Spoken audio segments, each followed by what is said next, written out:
175% పైగా ఎస్సీలో ఉండబడే మాదిగ కులానికి టికెట్ ఇవ్వకుండా నిన్నటి వరకు టీఆర్ఎస్ అభ్యర్థిగా ఉండబడే బైండ్ల సామాజిక వర్గం అని చెప్పబడుతున్న కడియం శ్రేయర్ గారి కూతురుకు టికెట్ ఇవ్వడం ద్వారా ఈ 3 స్థానాల్లో మాదిగలకు కాంగ్రెస్ పార్టీ మొండి చేయి చూపినట్టే. ఈ విషయాన్ని తెలంగాణలో ఉండబడే కాంగ్రెస్ పార్టీలో ఉండబడే మాదిగలు ఆలోచించుకోవాలని, తెలంగాణలో అత్యధిక జనసంఖ్య గల మాదిగలకి కాంగ్రెస్ పార్టీలో గుర్తింపు, గౌరవం, ప్రాతినిధ్యం లేదని దీని ద్వారా అర్థం చేసుకోవాలని చెప్పి మేము స్పష్టం చేస్తున్నాం. ఇకపోతే ప్రధానంగా ఈ వరంగల్ సంబంధించిన కాడ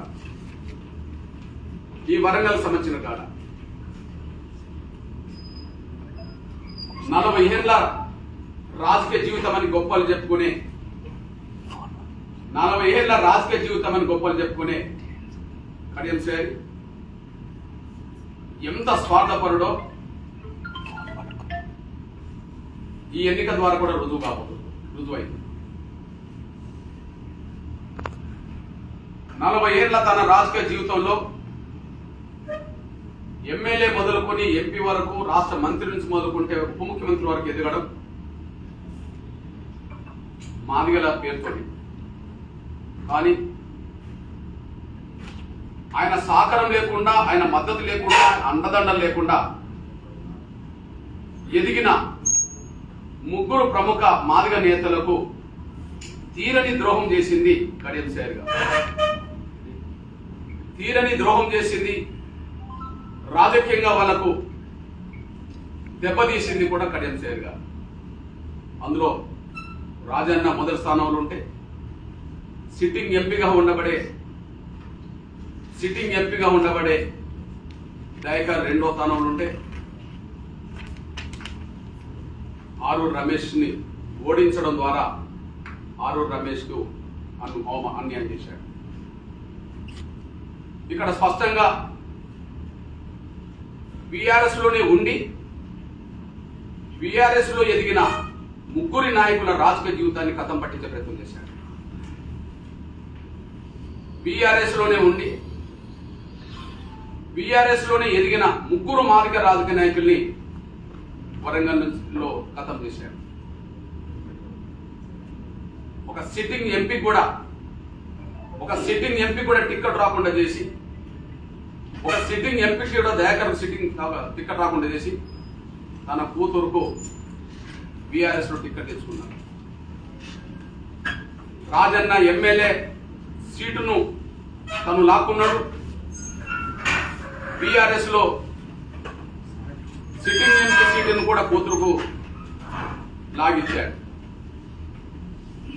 ఎక్కడ మంత్రివర్గంలో చోటు దొరుకుతుందో టీఆర్ఎస్ అధికారం వస్తుందని చెప్పి, బీఆర్ఎస్ అధికారం వస్తుందని చెప్పి ఆరూరు రమేష్ ఓడించే ప్రయత్నం చేశాడు.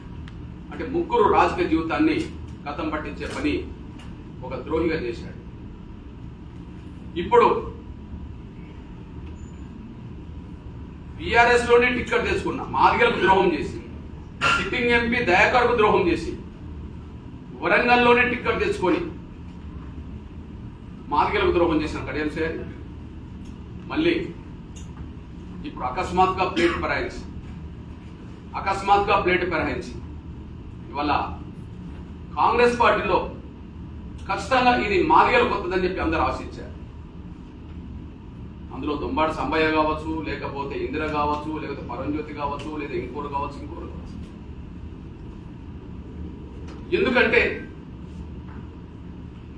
తెలంగాణలోనే షెడ్యూల్ కులాల్లో 75% ఉన్న మాదిగలకు ఇప్పటికే 2 స్థానాల్లో టికెట్ నిరాకరించడం వల్ల, పెద్దపల్లి మాలకి ఇవ్వడం వల్ల, నాగర్ కర్నూలు మాలకి ఇవ్వడం వల్ల కనీసం వరంగల్ సీటు మాదిగలకు ఖచ్చితంగా ఎవరికో ఒకరికై ఖాయమవుతుందని చెప్పి అందరూ ఆశించారు.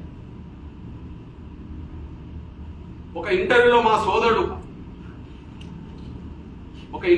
సోదరుడు అద్దకి దయాకర్ కూడా చెప్పాడు, 3లో ఖచ్చితంగా ఏ పార్టీలోనైనా కాంగ్రెస్తో సహా 2 మాదిగలకు ఉండాల్సిందేనండి. మీరు చూడండి, తొలి వెలుగుల్లోనే ఎక్కడో ఇచ్చేశారు.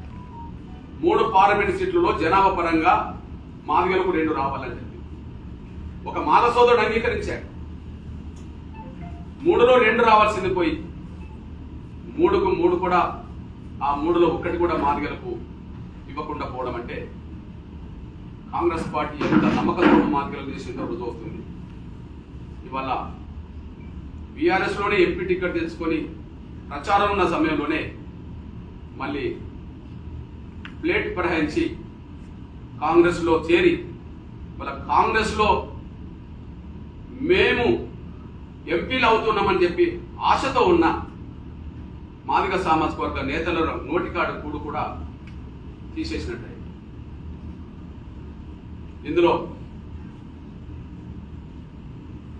కేసీఆర్ ఎంత స్వార్థపరుడో, 40 ఏళ్ల రాజకీయ జీవితంలో ఒక్కరిని మాదిగల నుంచి డెవలప్ చేయలేదు. కానీ 40 ఏళ్ల తర్వాత తన కూతుర్నే తీసుకొచ్చి ఎంపీగా పోటీ చేయించడం అంటే ఆయన కుటుంబం మీద, బిడ్డ మీద ఉన్నంత ప్రేమ తనకు అండగా నిలబడ్డ మాదిగ జాతి మీద లేదని, ఎదిగిన మాదిగ నాయకుల్ని రాజకీయంగా ఖతం చేసే కుట్రదారుడు అనే విషయం స్పష్టంగా రుజువైంది. ఊసరవెల్లి రాజకీయాలకు కడియం శ్రేణి ఇప్పుడు లేటెస్ట్ ఉదాహరణ కనిపిస్తుంది. బహుశా కడియం శ్రేణిని చూస్తే ఊసరవెల్లులు కూడా సిగ్గుతో తల వంచుకుంటే, కడియం శ్రేణిని చూస్తే ఊసరవెల్లులు కూడా సిగ్గుతో తల వంచుకుంటే, ఆ ఊసరవెల్లులు కూడా ఎక్కడన్నా సంఘం పెట్టుకుంటే దానికి గౌరవ అధ్యక్షునో వర్కింగ్ ప్రెసిడెంట్ను కడియం శ్రేణి చేస్తారు. ఎందుకంటే ఒక 10-15 రోజుల క్రితమే కాంగ్రెస్ ప్రభుత్వం త్వరలోనే పడిపోతుంది అని చెప్పి, త్వరలోనే మా ప్రభుత్వం వస్తుందని చెప్పి అందరికంటే ముందు మాట్లాడింది కడియం శ్రేణి గారు అనేసి మనం మర్చిపోవాలి. కాంగ్రెస్ ప్రభుత్వం పడిపోతుంది, అతి త్వరలో మా ప్రభుత్వం రాబోతుందని చెప్పి మాట్లాడిన ఒక 2-3లో మొదటి వాడు కడియం శ్రేణి అనేసి మీరు తీసుకుంటున్నాను. కాంగ్రెస్ ప్రభుత్వాన్ని పడగొడతానన్న మనిషి ఇవాళ అదే కాంగ్రెస్ లో చేరి తన బిడ్డకు ఎంపీ టికెట్ ఖాయం చేసుకున్నాడు అంటే ఎంత ఊసరవెల్లి లాంటి మనస్తత్వం గల్లోడో ఇప్పటికీ రుజువు అవుతూనే ఉన్నది. ఎల్లకాలం ముసులు కప్పుకొని ఎవరు ఉండలేరు. ముసుగులు తొడిగే రోజు వచ్చినప్పుడు స్వార్థపరుల ముసుగులు తొడిగిపోతూనే ఉంటాయి. ఇవాళ కడియం శ్రేణి ఎంత స్వార్థపరుడో, ఎంత అవకాశవాదో, ఎంత ఊసరవెల్లి లాంటి వ్యక్తో లేటెస్ట్ ఉదాహరణగా మన కళ్ళ ముందు కనిపిస్తున్నాయి. అందువల్ల నేను ఉమ్మడి వరంగల్ జిల్లా మాదిగలకు విజ్ఞప్తి చేస్తున్నా, తెలంగాణ రాష్ట్ర మాదిగలకు కూడా విజ్ఞప్తి చేస్తున్నా. కాంగ్రెస్ పార్టీ నేతలు, సాధారణ కార్యకర్తలు వచ్చినా, ముఖ్యమంత్రి వచ్చినా, లేదా వాళ్ళ జాతీయ నాయకత్వం వచ్చినా మాదిగ పల్లెలకు రాకుండా అడ్డుకోవాలని, ఈ వరంగల్ జిల్లాలో వరంగల్ పార్లమెంటు పరిధిలో కాంగ్రెస్ నేతలే కాకుండా ఖచ్చితంగా కడియం శ్రేణి కూతుర్ని, కడియం శ్రేణి కుటుంబ సభ్యులు ఎవరు వచ్చినా కూడా మాదిగ పల్లెలకు రాకుండా అడ్డుకోవాలని, గో బ్యాక్ నినాదాలు మాదిగ పల్లెలో, కాంగ్రెస్ నాయకత్వానికి మాదిగ పల్లెలకు వచ్చే హక్కు లేదని, కడియం శ్రేణి కూతురుకు, కడియం శ్రేణి కుటుంబ సభ్యులకు ఎవరికి కూడా మాదిగ పల్లెలకు వచ్చే నైతిక హక్కు లేదని గో బ్యాక్ నినాదాలు ఇవ్వాల్సిన అవసరం మాదిగ పల్లెల ఏర్పడ్డదనే విషయం కూడా, అది మాదిగ యువతి యువకులు, విద్యార్థులు ఇది గమనించి ముందుకెళ్లాలని నేను కోరుతున్నాను. ఈ నేపథ్యంలో ఇవాళ బీఆర్ఎస్ లో ఉన్న మాదిగ లీడర్లను రాజకీయంగా ఖతం చేసిన, బీఆర్ఎస్ లో ఉన్న మాదిగ నాయకులను రాజకీయంగా ఖతం చేసిన కడియం శ్రేణి గారు ఇవాళ మొట్టమొదటిది రేవంత్ రెడ్డి గారిని నమ్ముకొని అంతకుముందు ఉద్యోగానికి రాజీనామా చేసి ఆర్థికంగా నష్టపోయి కాంగ్రెస్ పార్టీలో ఉండి ఇవాళ వర్ధన్నపేట టికెట్ కూడా ఆశించి భంగపడి వరంగల్ టికెట్ నాకు కొత్తదని చెప్పి ఆశించాడు. ఎన్నో సందర్భాల్లో రాజకీయంగా కొంత ఇబ్బందులు ఎదుర్కొన్నాడు. ఉద్యోగానికి రాజీనామా చేసినోడు, రాజకీయంగా కొంత ఇబ్బందులు ఎదుర్కొన్నాడు, ఆర్థికంగా నష్టపోయాడు. వర్ధన్నపేట సీటు వరకు కూడా ఆయన తన ప్రయత్నం చేశాడు. కాకపోతే కేంద్రంలో జాతీయ స్థాయిలో మాలకుండా పలుకుబడి రేవంత్ రెడ్డి వాళ్ళ పలుకుబడికి తలగడం వల్ల వర్ధన్నపేట సీటు రాకుండా పోయింది. కనీసం 2 సీట్లు మాకు రావాల్సింది 2 వాళ్ళకి ఇప్పటికే పోయినాయి కనుక ఖచ్చితంగా మాదిగలకు ఇక్కడ అవకాశం వస్తుందని చెప్పి అనుకున్న వాళ్ళలో దొమ్మాటి సాంబయ్య కూడా ప్రథమ వరుసలో ఉన్నాడు. ఇప్పుడు ఆ దొమ్మాటి సాంబయ్య బతుకు ఆగమైపోయింది. ఇప్పుడు రాజన్న బతుకును ఆగం చేసిన కడియం శ్రీహరి, సిట్టింగ్ ఎంపీకి టికెట్ రాకుండా దయాకర్ను రాజకీయంగా ఆగం చేసిన కడియం శ్రీహరి, ఆరూరు రమేష్ని ఓడించే కుట్రలో భాగస్వామైన కడియం శ్రీహరి వాళ్ళ దొమ్మాటి సాంబయ్య రావాల్సిన ఒక టికెట్ కూడా రాకుండా చేశారు. ఆయన రాజకీయ జీవితం మళ్ళీ ఇబ్బందులు ఎదుర్కొంటాడు. ఎన్నాళ్ళు ఆర్థికంగా ఎదుర్కొంటాడు ఇబ్బందులు, ఎన్నాళ్ళు ఇవన్నీ ఆటుపోట్లు ఎదుర్కొంటాడు. మా గాడ్ ఫాదర్లు లేరు కాబట్టి ఆయనకు అవమానం జరిగిందని. రేవంత్ రెడ్డి తలుచుకుంటే దొమ్మాటి సాంబయ్యకు టికెట్ వచ్చేది. రేవంత్ రెడ్డి తలుచుకుంటే దొమ్మాటి సాంబయ్య టికెట్ వచ్చేది. కానీ ఆయన అక్కడ జాతీయ స్థాయిలో ఉండబడే మాల నాయకత్వంతో రాజీపడి మాదిగలకు అన్యాయం చేసే కుట్రలో అంతకుముందే 4 స్థానాలు మాకు లేకుండా చేయడంలో మొన్న ప్రెస్ మీట్లో చెప్పాను. వర్ధన్నపేట మాకు చేజారిపోవడానికి, సత్తుపల్లి చేజారిపోవడానికి, అదే సమయంలో కరీంనగర్ జిల్లా చొప్పదండి చేజారిపోవడానికి, చెన్నూరు చేజారిపోవడానికి మాల సోదరులతో కుమ్మక్కైన రేవంత్ రెడ్డి గారి వల్లనే చేజారిపోయింది. ఆయన తలుచుకుంటే టికెట్ ఇప్పించచ్చు. తన శిష్యుడని ఎంతో మందికి టికెట్ ఇప్పించాడు. దొమ్మాటి సాంబయ్య నమ్ముకున్నది రేవంత్ రెడ్డి గారు. దొమ్మాటి సాంబయ్య నమ్ముకున్నది రేవంత్ రెడ్డి గారు. కానీ రేవంత్ రెడ్డి గారు మాత్రం తెలిసి ఇప్పుడు కడియం శ్రీహరి భార్యకే, కూతురుకే ఇక్కడ ఖాయమైందని చెప్పినట్టుగా వార్తలు వస్తున్నాయి. ఇక మేము చేసేది ఏం లేదన్నా అని చెప్పి గుండెల్లో ఉండబడే ఆవేదనను దిగమింగుకుంటూ బయటకు వచ్చినట్టుగా నాకు సమాచారం వస్తుంది. మాకు ఎవరు దిక్కులేరనే పద్ధతిలో అర్థం. అదే సమయంలో మీ సోదరుడిగా చెప్తున్నా, రెండోది గన్పూర్లో కడియం శ్రీహరి మీద పోటీ చేసిన కాంగ్రెస్ అభ్యర్థి ఇందిరా, ఒక మహిళ. కాంగ్రెస్ పార్టీనే నమ్ముకొని ఆమె కాంగ్రెస్ కార్యకర్తగా ఆమె ఎదిగింది. మొన్న అంతకుముందు కాంగ్రెస్ లోనే ఉండి ఓడిపోయింది. నిన్నగాక మొన్న కూడా కాంగ్రెస్ లో ఉండి ఇక్కడికి అర్హత ఉంటే ఎవరికి అర్హత ఉంటుంది అన్నప్పుడు ఖచ్చితంగా వరంగల్ పార్లమెంట్ సీటు మహిళకి ఇవ్వదలుచుకుంటే ఇందిరాకు అర్హత ఉంది. ఇందిరా కూడా నిరాకరించారు. ఎందుకు నిరాకరించాల్సి వచ్చింది? కడియం శ్రీహరి కూతురుకు కాంగ్రెస్ లో సభ్యత్వం లేదు. కడియం శ్రీహరి కూతురుకు కాంగ్రెస్ సభ్యత్వం లేదు. కడియం శ్రీహరి బీఆర్ఎస్ ఎమ్మెల్యే, సభ్యత్వం లేదు. కాంగ్రెస్ లో 30 ఏళ్లుగా ఇందిరా ఉన్నది. 2 సార్లు ఓడిపోయింది. వరంగల్ సీటును ఆశించింది. పేపర్లు రాసినాయి. ఇందిరా కూడా పోటీలో ఉన్నది కాంగ్రెస్ పార్టీ. ఆమె ఇక్కడ నిరాకరించడానికి కారణం ఏందో, కడియం శ్రీహరి కూతురు ఏ సేవ చేసిందో, ఏ పార్టీలో సభ్యత్వం ఉన్నదో చెప్పలేని పరిస్థితి. ఈ సోదరుడు చెప్తున్నాడు, ఓడిపోయిన వాళ్ళకే టికెట్ రాదనుకుంటే, ఎమ్మెల్యేగా ఓడిపోయిన వాళ్ళకే టికెట్ రాదనుకుంటే అది మాదిగలకే వర్తించాలన్నా? జీవన్ రెడ్డి కూడా ఓడిపోయాడు జగిత్యాల్లో. జీవన్ రెడ్డి కూడా ఓడిపోయాడు జగిత్యాల్లో. మరి ఆయన నిజామాబాద్ ఎంపీ ఎట్లా అవుతాడు?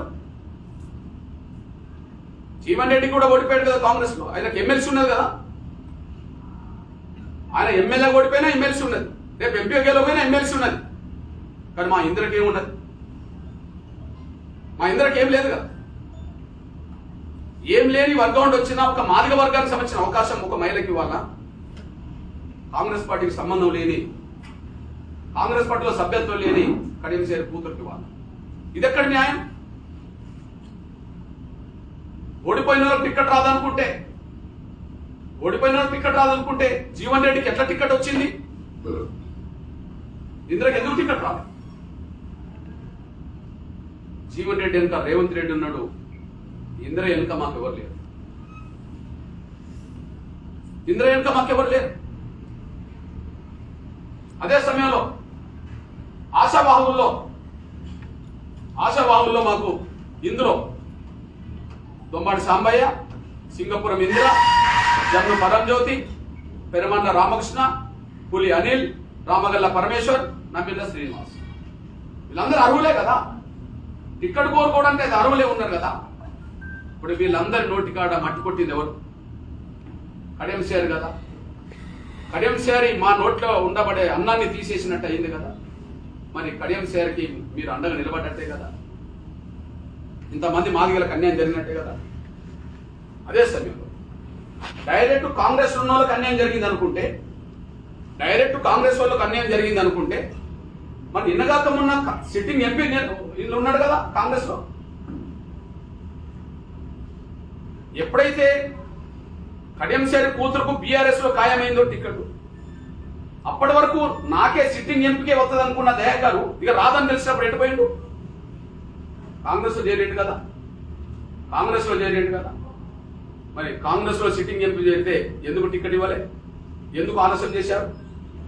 పెద్దపల్లి డిక్లేర్ చేసే కాడ ఏకగృహం ముందే అయింది కదా మాలలకు. నాగర్ కర్నూలు డిక్లేర్ చేసే కాడ ఏకగ్రహంగా ముందే అయింది కదా మాలలకు. మరి సిట్టింగ్ ఎంపీ ఇక్కడ చేరినప్పుడైనా మాదిగలకు ఎందుకు ఇవ్వలే? చేరినప్పుడు ఎందుకు ఇవ్వలే? సిట్టింగ్ ఎంపీ మాదిగే కదా. ఓకే, రాగానే సిట్టింగ్ ఎంపీలకు ఇస్తామని ఎవరు అన్నారు అనుకో, మరి చేవెళ్లలో బీఆర్ఎస్ నుండి వచ్చిన సిట్టింగ్ ఎంపీకి ఎందుకు ఇచ్చిండ్రు? రంజిత్ రెడ్డికి ఇచ్చిండ్రు కదా. చేవెళ్లలో బీఆర్ఎస్ ఎంపీనే కదా, ఆయన చేరిన వెంటనే చేవెళ్లలో నిలబెట్టిండ్రు కదా. ఓడిపోయిన ఇంద్రకు టికెట్ రావడం కరెక్ట్ కాదనుకుంటే మరి జీవన్ రెడ్డికి ఎట్లా టికెట్ ఇచ్చారు? కాంగ్రెస్ లో సిట్టింగ్ ఎంపీగా చేరిన దయాకర్కు టికెట్ రాకపోతే మరి రంజిత్ రెడ్డి ఎందుకు ఇచ్చేశారు? అంటే వాళ్ళ తరఫున మాట్లాడుకోవడానికి, టికెట్ తెప్పించుకోవడానికి రేవంత్ రెడ్డి ఉన్నాడు, లేదా మాలను టికెట్ తెచ్చుకోవడానికి వాళ్ళకు మల్లికార్జున ఖర్గే ఉన్నాడు, లేదా మల్లు భట్టి విక్రమార్క ఉన్నాడు.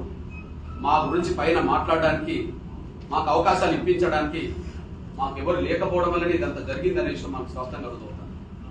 చివరికి ఒక బైండ్ల సామాజిక వర్గానికి సంబంధించిన నా కడియం సేర్ అనే ఒక అవకాశవాది వల్ల వాళ్ళ కాంగ్రెస్ లో ఎదుగుతున్న మా మాదిగ నాయకులు కూడా రాజకీయంగా భవిష్యత్తు లేని పరిస్థితులు వాళ్ళు తీసుకొచ్చిందనే విషయం కూడా స్పష్టంగా అర్థమవుతుంది.